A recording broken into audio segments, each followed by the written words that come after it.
Good evening, and welcome to another episode of aPolitically Incorrect Guyana. My name is Kian Jabour, and as usual, on a beautiful Friday evening, I am your host. So, we have a wonderful show this evening. We've had a lot going on politically in and around the country, and we're going to have some very, very interesting conversations with a very, very interesting guest. But what I'd first like to do for you guys this evening is, as of recent, the show has been getting a little bit more attention. It seems we've been rubbing some folks in the wrong way and some in the right way.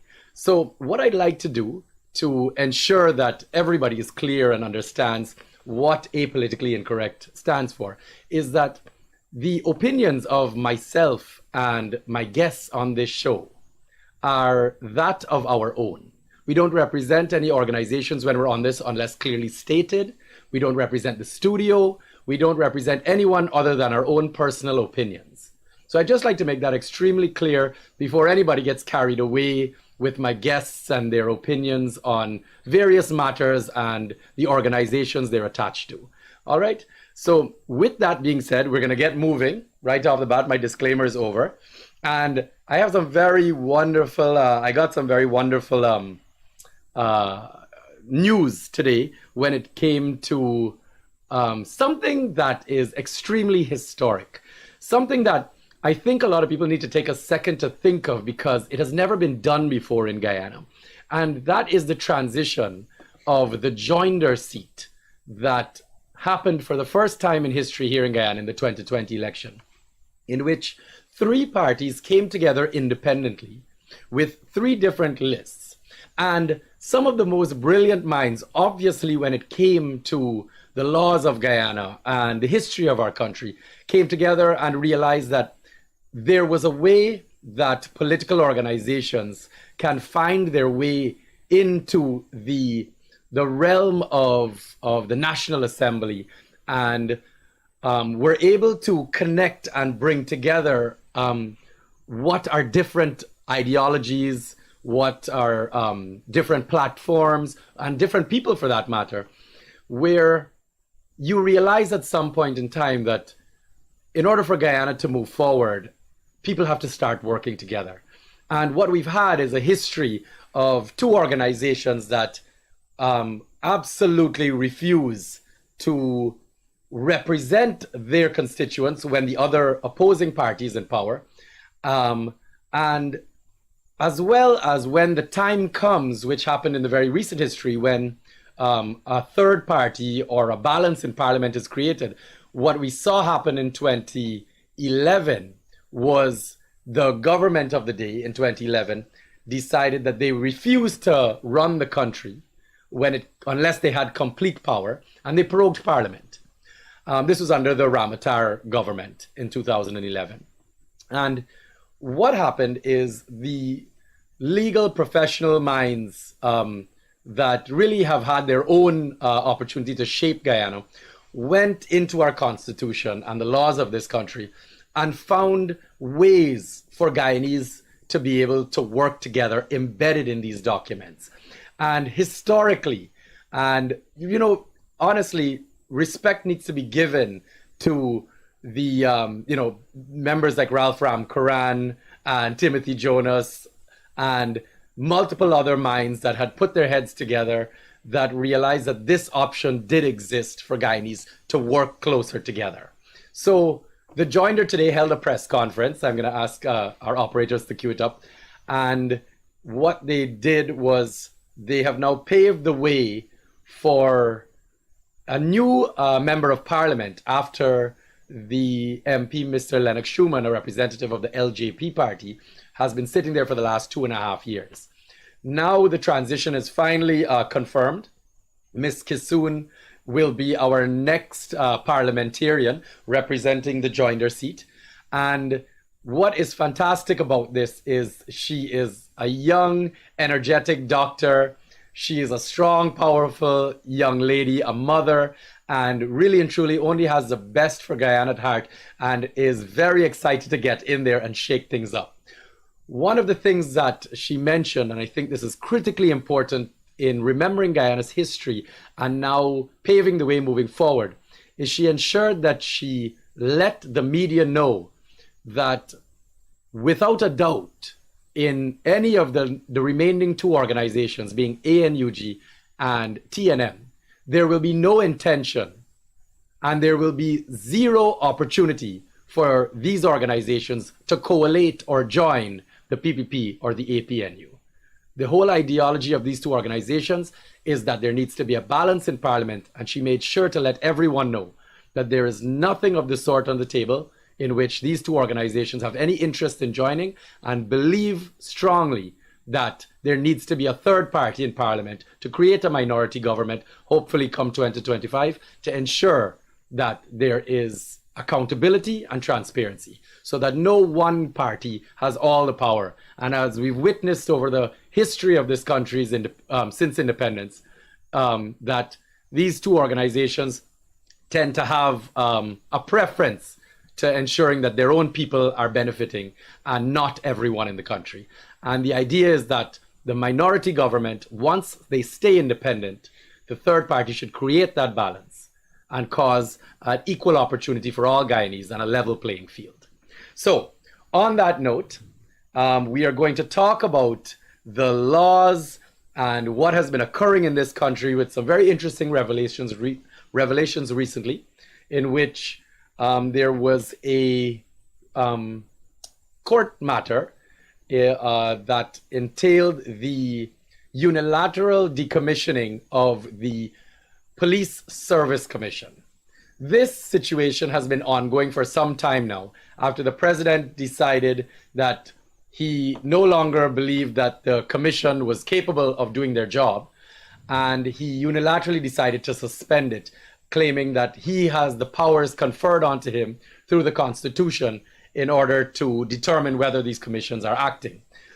What the commission members, through the chairman, then decided to challenge was that the way in which the unilateral decision to decommission this committee was illegal and unconstitutional, and they took it to the high courts here in Guyana. And very recently, there was a ruling, as you just read, that one of the high court judges here decided that the president, in fact, was acting unconstitutionally and illegally when he unilaterally decided to suspend this commission. So what I have here now is a very special guest of mine, somebody that everyone knows, and I think what he is most respected for is his legal mind. And matters dealing with the Constitution, Mr. Timothy Jonas here actually has quite an extensive knowledge when it comes to, obviously, the laws for his history, practicing law here in Guyana, but more importantly, when it comes to the Constitution, which is a very interesting scenario because he played a very key role in the 2020 elections, in which we had the APNU attempting to rig the election. And they used various arguments that the Constitution gave them the authority to do that. So Mr. Jonas was one of those lawyers that decided he was going to take up the challenge of fighting the APNU, that they were not authorized to act the way they were acting, which was in a unilateral manner, much like we just saw the current president doing, and took it all the way to the CCJ. So you can only imagine the research and the combined knowledge of the laws in this country that it would have taken to challenge that. So why I've brought you on, Mr. Jonas, is to have a little discussion on that particular matter and give some legal advice and legal opinion on what you saw encounter there. So I'm going to give you the floor now, and maybe you can answer a few questions as to why you think that has occurred, and more importantly, hopefully at some point during your explanation, how we stop it. Okay, let me be clear I understand your question. Thank you for having me, first of all, Kian. And I sat down and listened with some amusement as you put in your disclaimer and your non-liability clause saying that the views expressed here are only the views of Kian Jabour. That's well and good. Tell me specifically, what are you asking me? You are asking me about the interference in the commissions Okay, so that would be a part of it. But more importantly, I'd like to start it off by you giving your legal opinion on whether you believe that ruling was correct or you believe that the president may have that authority to make those decisions. Okay. Um, the point is well made, and I want to make this clear that lawyers give opinions and judges give judgments. And when judges give judgments, that represents the law until a higher court overturns that judgment on appeal. And that represents the law until the highest court tells us what to do. Now, I think that this whole conversation tonight is probably going to turn on what I just said. That I'm here as a lawyer and I can give my opinion as to whether I agree or disagree with the decision of a judge. There are 3 tiers of appeal, and in Guyana, our highest tier of appeal is a group of judges, most of whom are not Guyanese. In fact, I think none of them are Guyanese right now in the CCJ. And how did that come about? Going back to the question of the Police Service Commission, you have irony on irony. The excuse which was given by this government to suspend the members of the Police Service Commission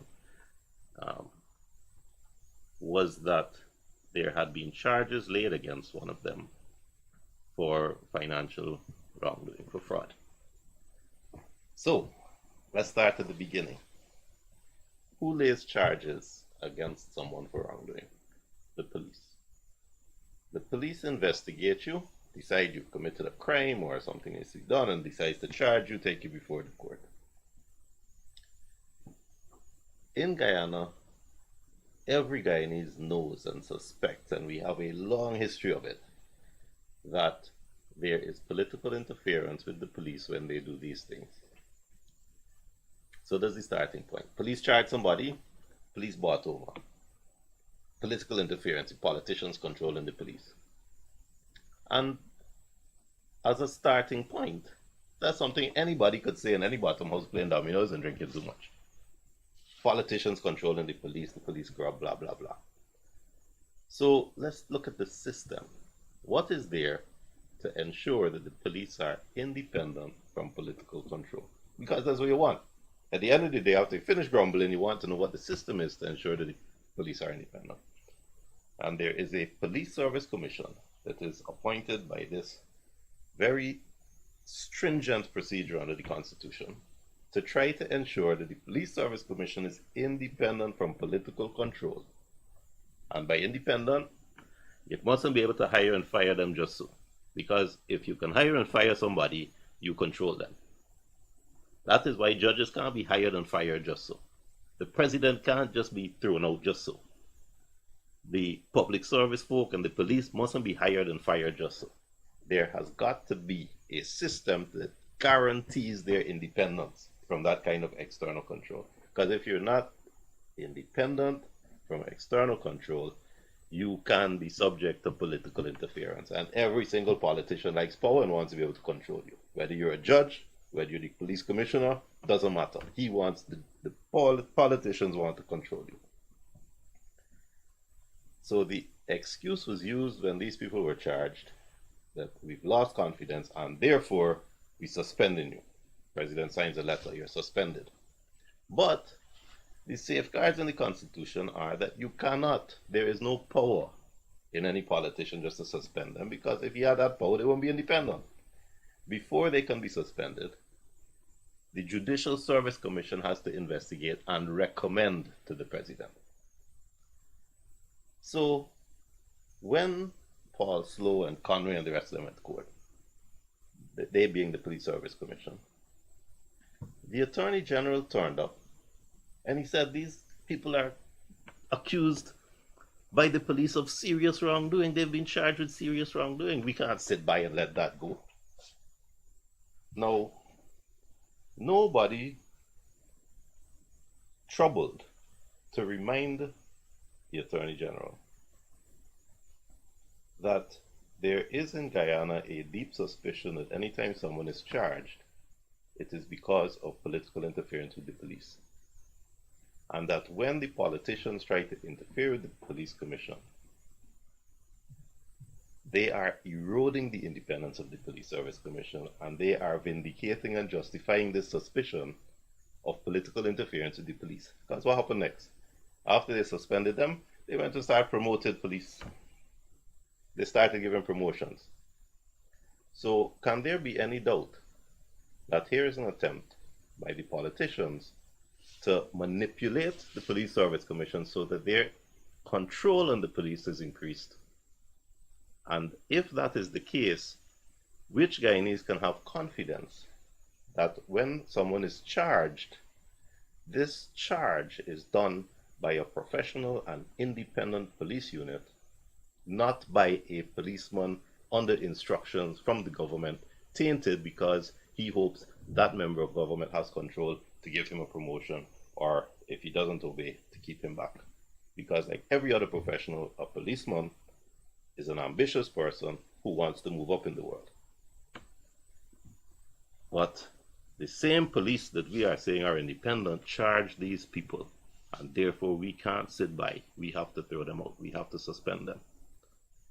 And yet that same Attorney General, 5 years before, when his president was charged with 19 fraud charges by another police arrangement under another set of politicians, was the first to say political interference. When he himself was charged and brought before the court on criminal charges, talked about political interference and political manipulation of the police. I believe that many of the charges before were trumped up and politically motivated. It was inexcusable under the APNI regime to have good, honest men like Roger Luncheon taken before the police, taken into custody and questioned and that kind of foolishness. It was inexcusable when Ashley Singh and Winston Brassington were paraded around in handcuffs when they came back to the country voluntarily to face charges instituted by police, no doubt with political control, against them. But they came back to face those charges. So, with that background and that history, how can you say we needed to take action because this police force that we now control has charged these folk with political wrongdoing? Surely the first step has to be to ensure the independence of the Police Service Commission. Surely. And how can you talk about the independence of the Police Service Commission when you suspend them in breach of the Constitution and then you start giving promotions? You appoint another group and through that group start giving promotions. Who can have confidence in that system?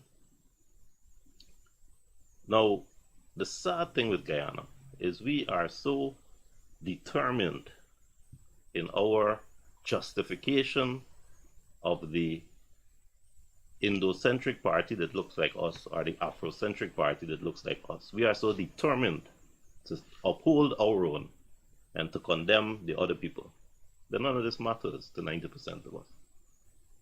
But the reality is that if you continue to ignore it, what is going to happen is what has been happening in Guyana all along.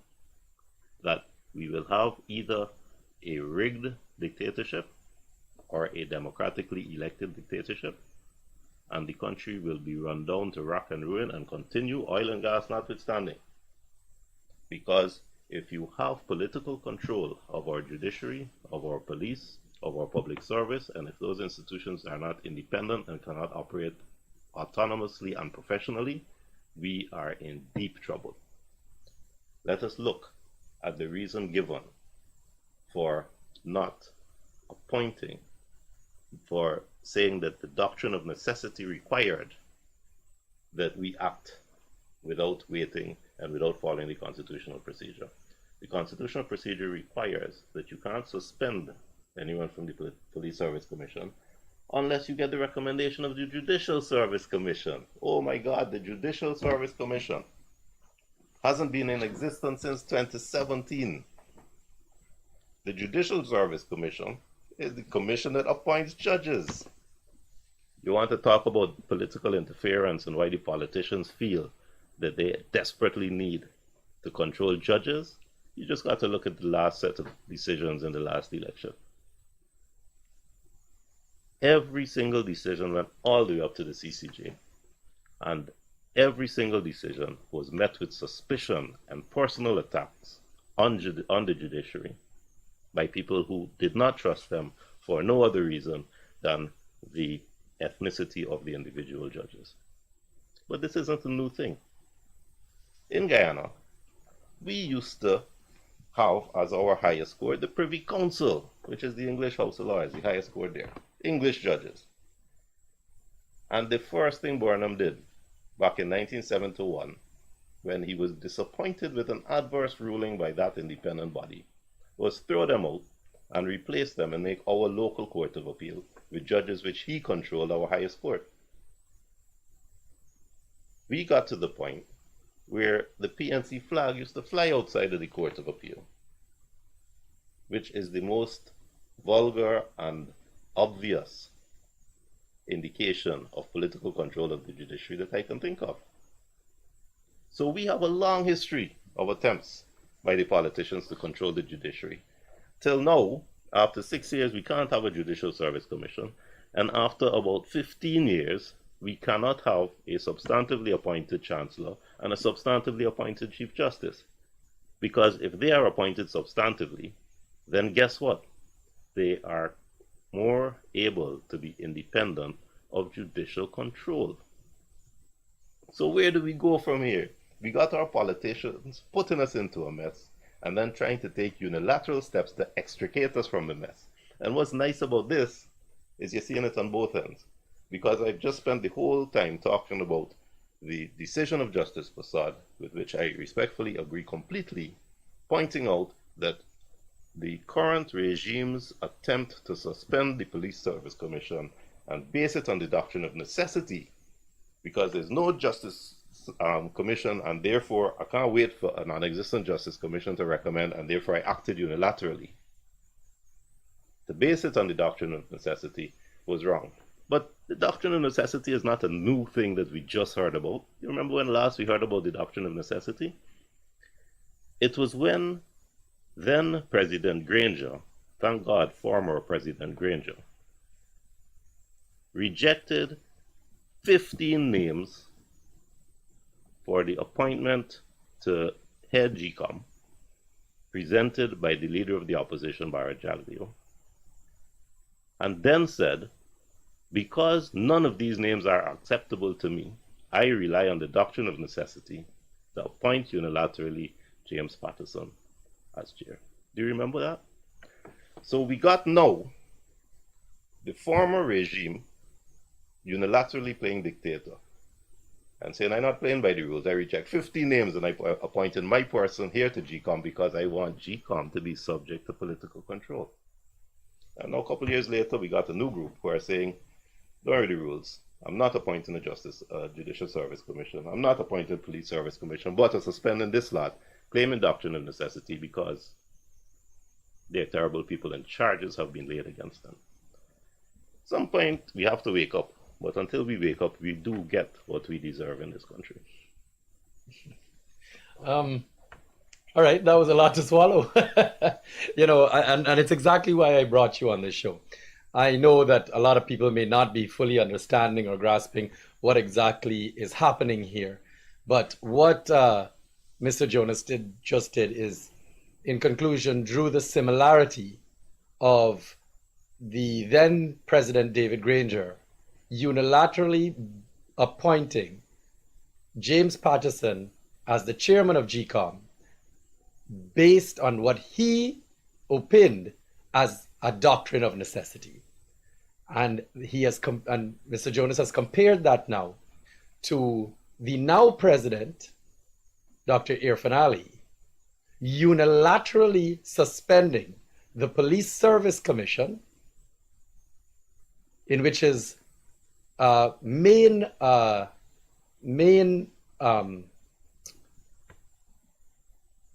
what's the word I'm looking for? Their main job, if you will, is in order to maintain police independence. Based on the doctrine of necessity, that suspension was made. So you have one group, which was the APNU, which was trying to take away the independence of GCOM, and now you have the current government, the PPP, trying to take away the independence of the police service. And you have both of them refusing to find a system that ensures the independence of the judiciary, so that we have the judiciary in a hiatus of acting appointments, no new judges, the few remaining judges after some have retired, overworked, overwhelmed, and the system breaking down, because we have two parties playing a tug of war to the detriment of the entire country. That no matter what, at all costs, will ensure that we still maintain. So if you understand what confirming these positions means, is that our police commissioner, our chancellor, and our chief justice are all acting. That's how they reference them to the general public, correct? What acting means is they can be removed immediately. Unless you're substantive in your appointment, you don't have that protection of office. You're not protected in the security. Kind of like tenure, if you will. Right. Yeah. So that, in fact, our Chief Justice is a substantive judge, but an acting Chief Justice. And with a snap of a finger, stroke of a pen, can be removed from the position of Chief Justice and resumes her substantive position. Which, fortunately, the quality of professionals that we have in these offices do not render them subject to the vagaries of political whim. These are some strong people we're talking about. But that hasn't always been the case. And the system is more important than the individual. It needs to be fixed. It needs to be fixed. Because we, as you mentioned, we clearly find ourselves repeating history over and over again. And what it essentially does, and what I'm going to, I mean, some may say it's a stretch, but it challenges democratic principles. Okay? Absolutely. Ian Chang, good Chief Justice, hard-working judge, had his pluses and his minuses, but for the duration of his tenure as Chief Justice, he was acting. Carl Singh, great legal mind, had his strengths and weaknesses, but was a professional, and for the duration of his appointment as Chancellor, he was acting. That is an untenable situation. It's inexcusable, and it is the fault of politicians who continue to lie to us. And just as another basic symptom that may actually hit home to the public a little bit more, one of the symptoms of not having a Judicial Service Commission is the appointment of new judges. And without the appointment of new judges, all of those who are caught up in the legal system at the moment and are awaiting decisions or awaiting a trial, a date for a court matter, these are the symptoms. So you may have business matters, you may have personal matters in court, you may be wanting justice quickly because it's costing you money or affecting your life. The reason you cannot get swift orders or swift reaction from the court is because we just plain and simply do not have the mechanism in place to appoint more judges. So I believe, correct me if I'm wrong, the number of judges we can have is 17 or 16? It was 15. I think it went up. A few. But we've never had the full complement. Right. So and at the moment, correct. We can't appoint any because there's no Judicial Service Commission. And just on a quick question, how many do we do? I'm pretty sure we're at 7 at the moment. I don't think it's about 9 though. It's certainly maybe 2/3. 9 around the country. Yes, 2/3 of what it should, of what the complement can be. Okay. But the complement is not sufficient. It should be even higher than it is. So we have a group of judges that have no cavalry on its way, and a judicial service that is now tied up, and judges retiring faster than judges are being hired. It's an untenable situation. Now, I know we might be off track a little bit, Kian, but we've grumbled, I've grumbled long enough. Let me take ownership for that. And as you know, I like to suggest solutions. Now, this is my personal suggestion. I haven't discussed it with anyone. I don't want to pretend that this is speaking on behalf of anyone. I'm just throwing this out. For you to appoint a chancellor substantively in Guyana, the president has to agree with the leader of the opposition. For you to substantively appoint a Chief Justice in Guyana, the President has to agree with the Leader of the Opposition. There's been no such agreement for 20 years. Sorry, 20 years? Nearly 20 years. So, solutions. It is my view that the only way to ensure the independence of the judiciary is to make them self-sustaining. And that can only be done if you look at how they are financed and how they are appointed, their security of tenure. The fact is that the core of judges that we have is a core of professional people. People who look at each other, measure each other, but don't measure each other as the politicians do. They measure each other as colleagues and professionals in a collegiate manner. They know who the hardworking judges are. They know who the politically influenced judges are. They know who the judges are that are not hardworking, who are slow, who are fast, who are bright, who are not. They know.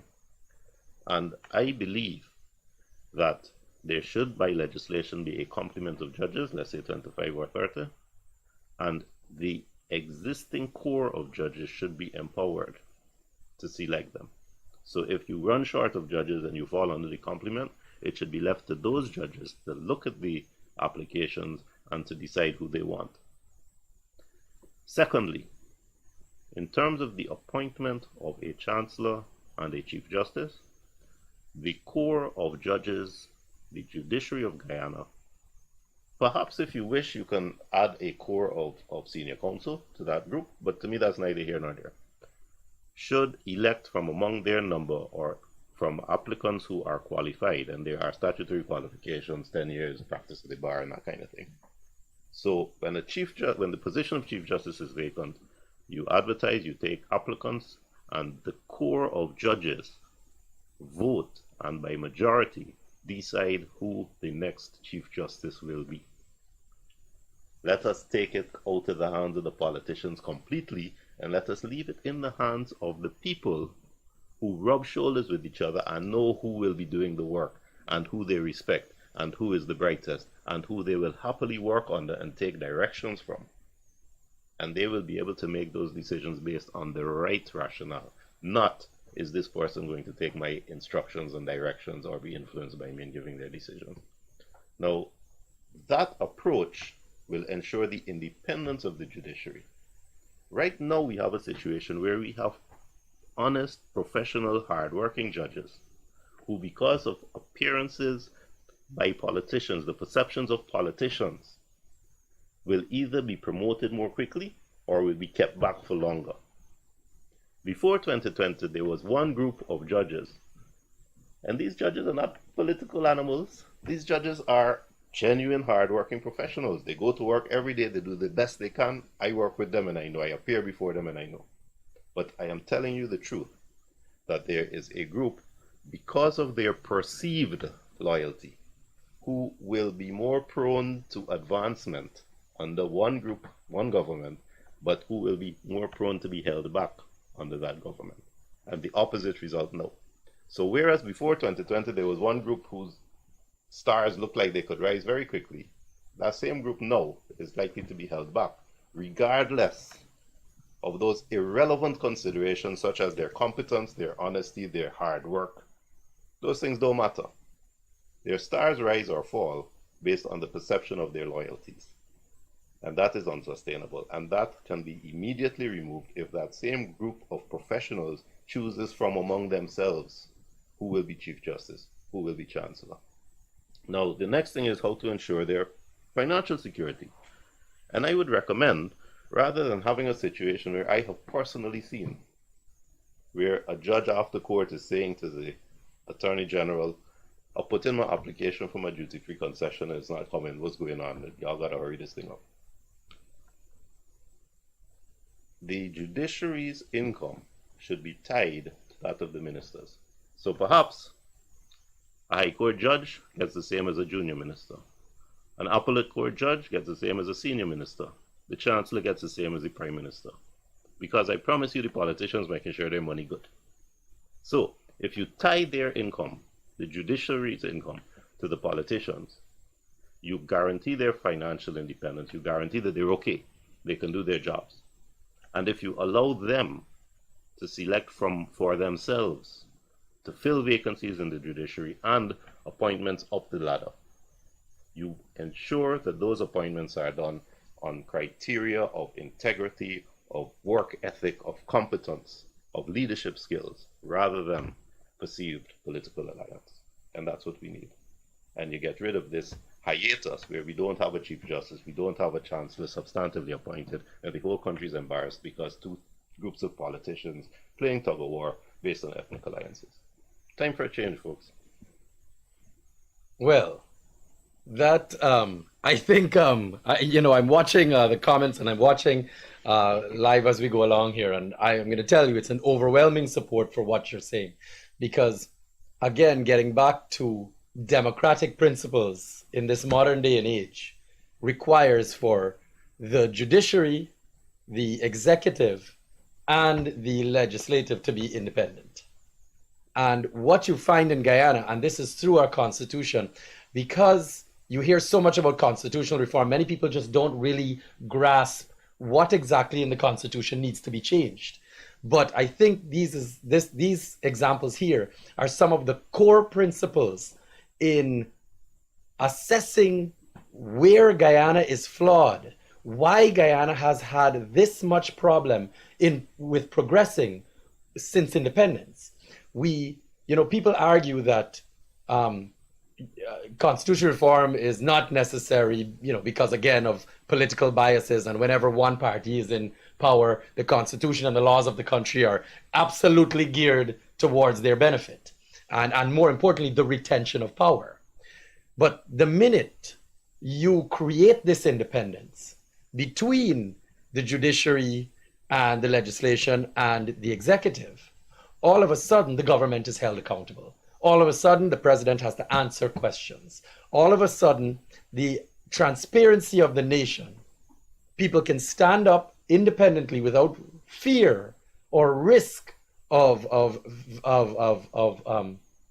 victimization, changes the atmosphere of the country. And just as another example, I think it's important for people to know of where this is also flawed and something that can be looked at is the fact that almost the entire cabinet sits in parliament. So you already have there, again, a mixing of the executive and legislative. The same way you have the president making substantive appointments of the police and the judiciary. So it's fundamental flaws that I'm really happy we're doing this show, because I don't think a lot of people completely purely understand how we keep ending back up in this position. And it is a systematic flaw. It is a design flaw that has been put in place from a Burnham constitution that both political parties love once in power, and then scream all bloody mercy once they're out. And I again, just on the tone of solution, I think, and I'm going to speak again on a very personal opinion, it is the only way to make those constitutional changes that you are referring to is to force the governments to do it, is to ensure that you put the ruling party and the main opposition in a position where they don't have a choice but to change it. And that's something that has never occurred in this country to date. The one time we have the opportunity was with AFC, and within a year or two, the then president prorogued parliament, stating, I refuse to govern where I have to answer questions, or I have to make decisions consultatively. And I am a firm believer that the only way to create that system of forcing these governments to constitutional reform, holding their feet to the fire, is by creating a minority government. And a minority government is created when a third party comes into parliament and wins enough seats that no party, meaning the ruling party or the main opposition, has a majority. That's the starting point. To amend the constitution, you need 2/3. Right. And that 2/3 is an impossibility, because, as you say, both sides like it. Right. Now, for that reason, you have to figure out how you can make inroads with the current system. You're not going to get 2/3. So it's a step-by-step process. But certainly, if you get a minority government so that the opposition has the majority in parliament, that's your first step, because at least then you have an independent parliament. And I have a listing government and a listing main opposition. And therefore, the opposition in parliament can pass laws to empower itself to give itself a bit more say in these institutions, in these commissions, on these boards. And we talked the other day, there's been quite a lot going on about the Human Rights Commission and their criticism of the sole sourcing for this contract to get ID cards. Now, that poor Human Rights Commission has been shot down by so many different government agencies. I'm surprised that they're still flapping wings.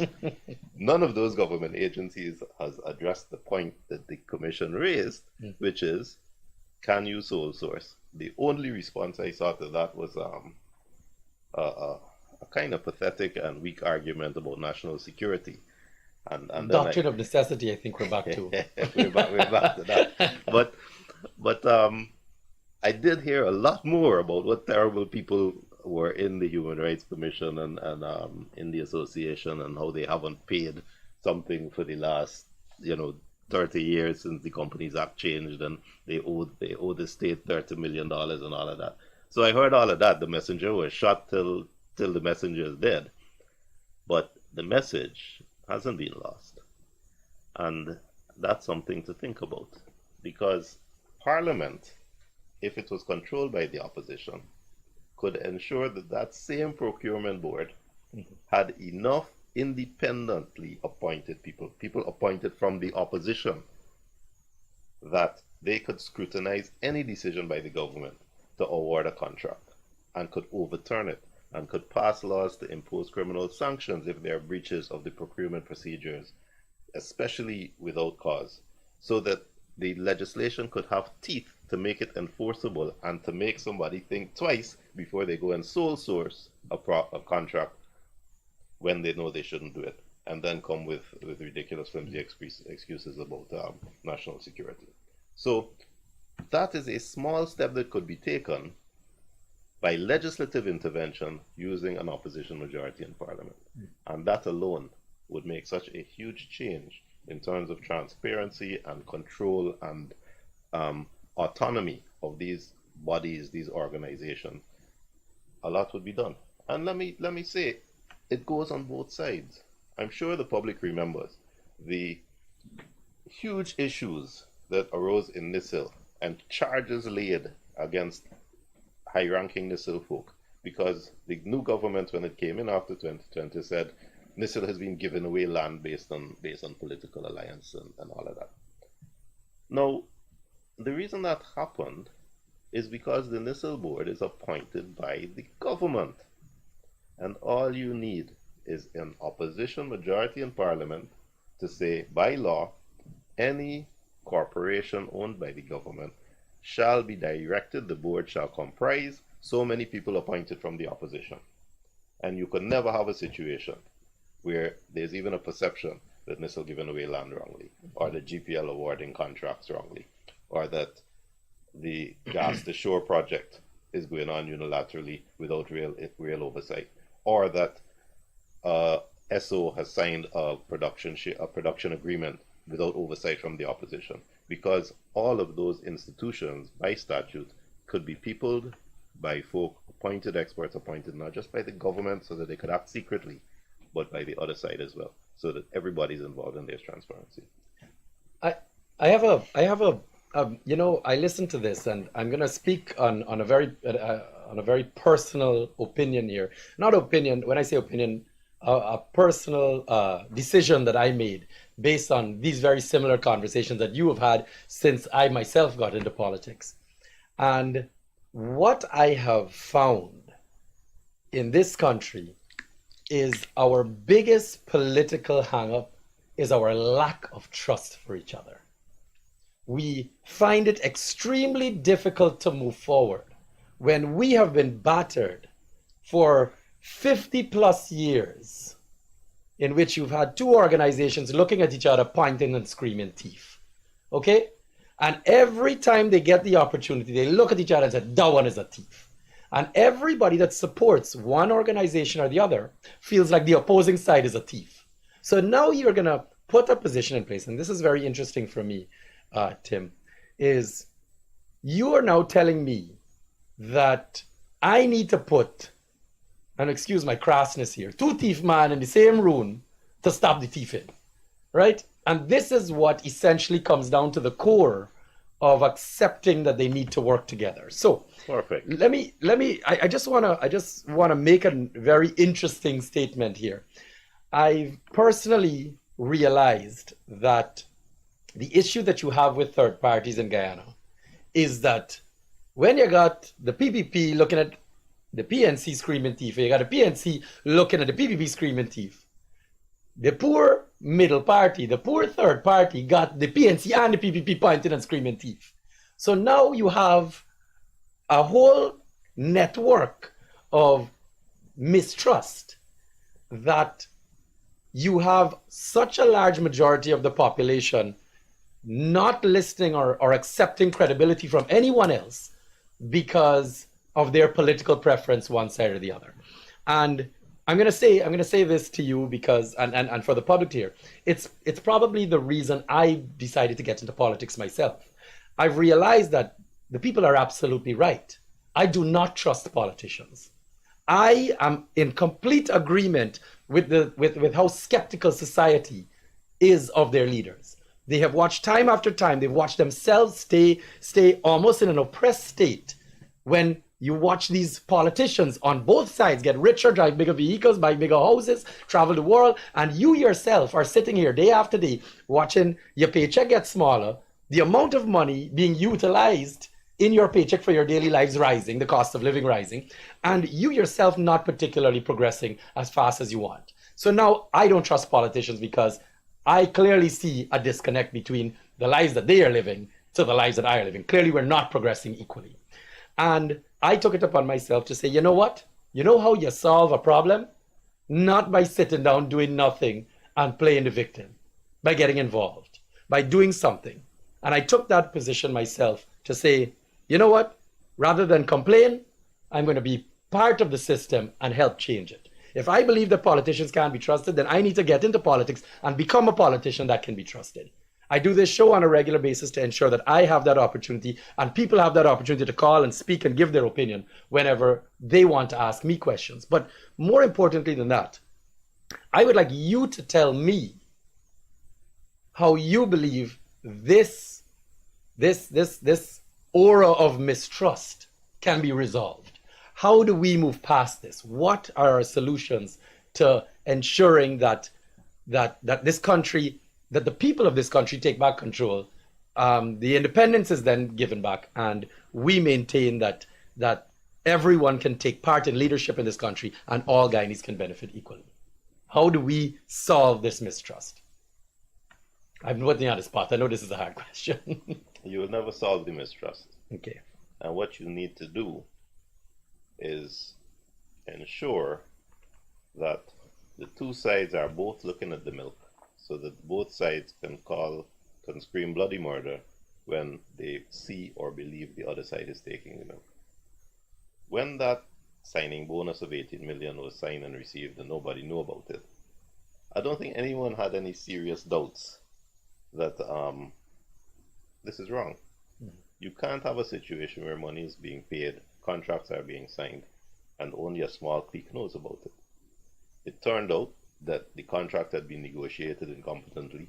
One of the ministers said he signed it and without reading it.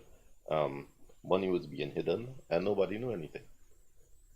When the government changed, because they had not been involved in the negotiations and the discussions throughout, they put a halt on everything that was going on. You may remember the Payara project. Mm-hmm. Put a halt so that you had foreign investors who suddenly face a brick wall through no fault of their own, because the opposition now in government had been so totally excluded that they had to stop everything to make sure they were all right with what was going on before letting it go forward. That's bad for the country. That's bad business. It doesn't make sense. And it causes and inculcates secrecy, and secrecy inculcates corruption. You need both sides. And the fact that they don't trust each other means better yet, because that mutual hatred, that mutual dislike is what is going to make them shout and scream if they see something going on. Now, it's funny.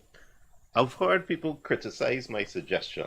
First of all, I will ignore the people who are so blindly loyal to their own side, that they say we're not going to have those terrible people in any decision making. They don't recognize the government, or they're thieves, or they're scams, and we don't trust them.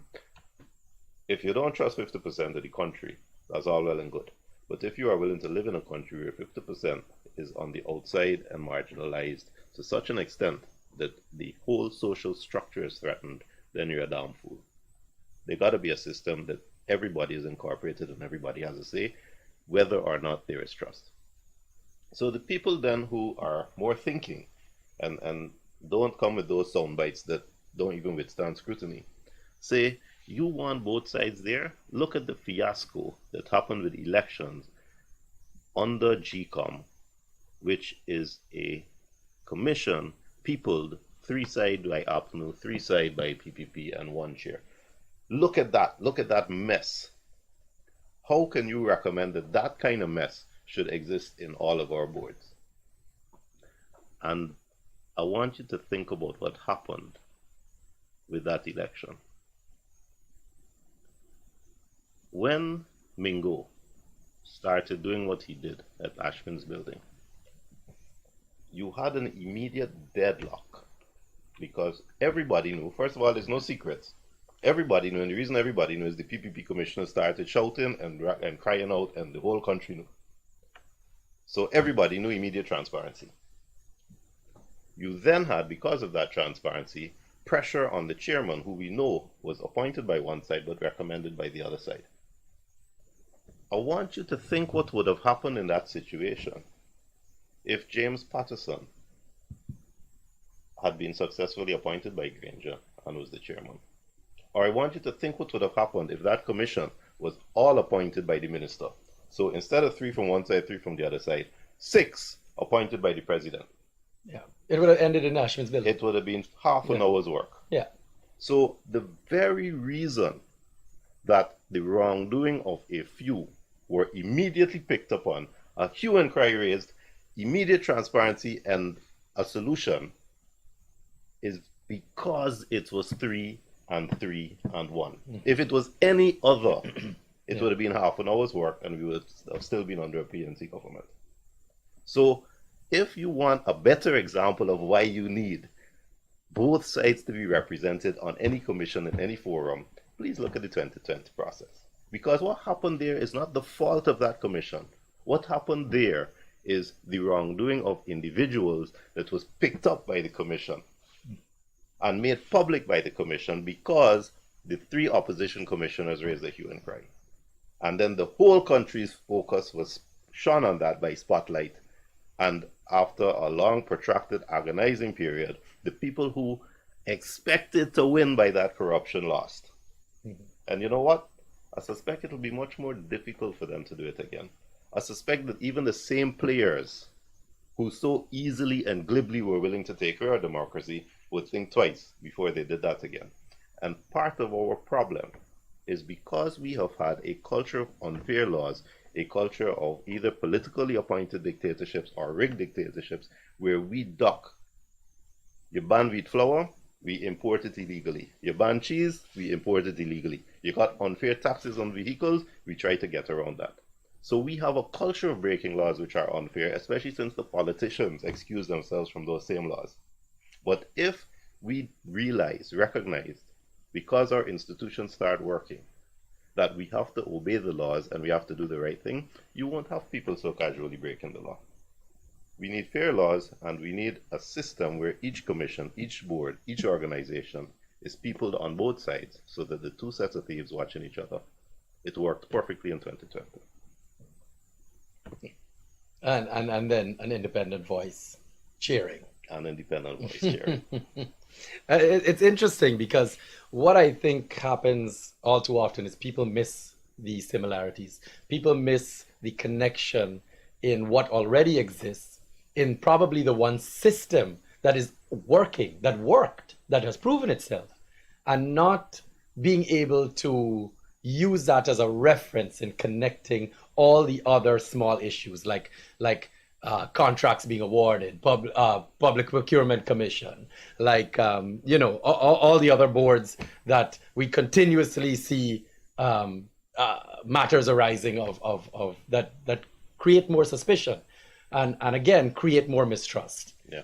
Right? And like you said, it's a prime example of how we need to have everybody included in the decision-making process to ensure a fair and just decision is made. But as you said on the last show, Kian, don't worry, you're going to get a new road soon. Well, here we go. Don't worry, you're going to get a new road, so smile and be happy. All the rest of the stuff that is referred to, all the other issues in the country, not to worry. Not to worry. You're getting a new road. All right? We have a few more minutes, and I'd like to actually touch on something that I think you can briefly do in a few minutes, is another pressing issue which is going to be coming very strongly into the forefront of media attention and again, mistrust in this country, is our electoral laws. We are about to walk into another election, first election since 2020, which is our local government election. And I know during the press conference, I listened to it today with ANUG and TNM, that many questions were asked whether or not they believe that the list is bloated, that they believe that a legitimate election can be held. Very briefly, can you give me what you think? Because I know ANUG themselves have put in quite a few suggestions when asked about electoral laws to consult. And I know you spearheaded quite a few of those. So can I ask what you think needs to happen, should happen, or are we going to run a great election coming up? Tell me. Well, bearing in mind what you said earlier, that the views expressed here are only our views, I'm not going to tie it back to Anog. But I will say that I had written in response when the government asked for suggestions about how to change the election system. And I was surprised at the reluctance of the government to implement some of the changes, which for me were so obvious. Now, there are two aspects of the elections that raised issues. The first was what the opposition called the bloated list. The expression bloated list suggests that somebody went and puffed it up, and that's a misleading suggestion. There is a problem with the list, and the problem is dead people don't get taken off of the list as efficiently as they should. And that's not anybody's fault. The fact is that if you die in Guyana, easy to take your name off. That certificate issued in Guyana, send it to GCOM and they take the name off the list. But in Guyana, because of our history, we keep migrating. And therefore, 30% of Guyanese die abroad. So, of the 9 siblings, of which my father was one, 2 are left, and 7 of them died abroad, all Guyanese. Every single Guyanese family can empathize with what I just said. You got family who have migrated and they died abroad, and there is no system to record that death in GCOM and to remove the name of that dead person from the list. That's not anybody's fault, but nobody's artificially puffed up the list. It's just a fact of our migration problem, the migration problem tracing back to poor leadership and poor economics. Solution. We had suggested, and this ties into the same electronic card that the government is touting, we had pointed out that there are certain obligations every Guyanese has. You got to declare and pay tax. If you're an employee, you do it every month. If you're an independent businessman, you do it quarterly. But you got to declare and pay tax. Most of us drive a car. A lot of us buy and sell properties. Some of us travel. If some of us, all of us should be paying NIS, and if we're not paying NIS, we should be collecting from NIS. So those are 5 institutions. To deal with the GRA and pay your taxes, you need a TIN. You got 2 minutes. To drive your car, you need a license. To pay NIS, you need an NIS card. And if your name is on a list and none of these transactions, you have done no transactions with any of these institutions for a period of 7 years, you should be presumed dead and taken off the list. Now, that doesn't stop you if you're abroad. You come back, you show that you're alive, and they put you back on the list. But what it means is that you have corrected the imbalance by all these people who died abroad and there's no record of it. It's so simple. I don't know why it's not being done. And how to do it is a single streamlined number, a social security number that all of us have, so that if there's no transaction, no renewal of a passport, no paying taxes, no collecting or paying NIS, for 6 years, you're off the list. Simple as could be. So you're in agreement with the electronic ID card, just not the way they were purchased, because it doesn't need to be electronic. It doesn't, but certainly not the way it was done. All right. Well, guys, it's already past 7:30, and I mean, I honestly don't think we've had a more stimulating show than this, and you know, I have to thank you, Mr. Jonas, for your legal mind and hoping and putting suggestions forward that we can work towards in ensuring that there's a better systematic strengthening of our laws and institutions here in this country. Because I believe that's what I've taken away from this, is understanding that as many roads as they want to build, as many, you know, charity organizations that they want to offer, the reality is, unless the systems are in place to ensure continuity and consistent growth, then you're really only putting a temporary band-aid on a broken system. Yes, you get free money from Exxon, but you don't throw it around. There must be fiscal responsibility, and that can only be done with systems and transparency. Excellent. On that note, once again, on a beautiful, beautiful, clear Guyana Friday evening here in Georgetown, Guyana, I'd like to thank you all for watching. We have another show. Actually, I think next Friday is Good Friday. So I don't think we're going to have a show next Friday because everybody goes on holiday, and I think even a few of our operators need a break. So what we're going to do is we're going to be back here in 2 weeks' time, and we have a lot more to discuss, especially with local government elections coming up. So I hope you all can join me then, 2 Fridays from now, here at 6:30 on the Guyanese Critic page, or They Break News, or my own personal page at Kian Jabour. Once again, thank you for joining us, and do have a great evening.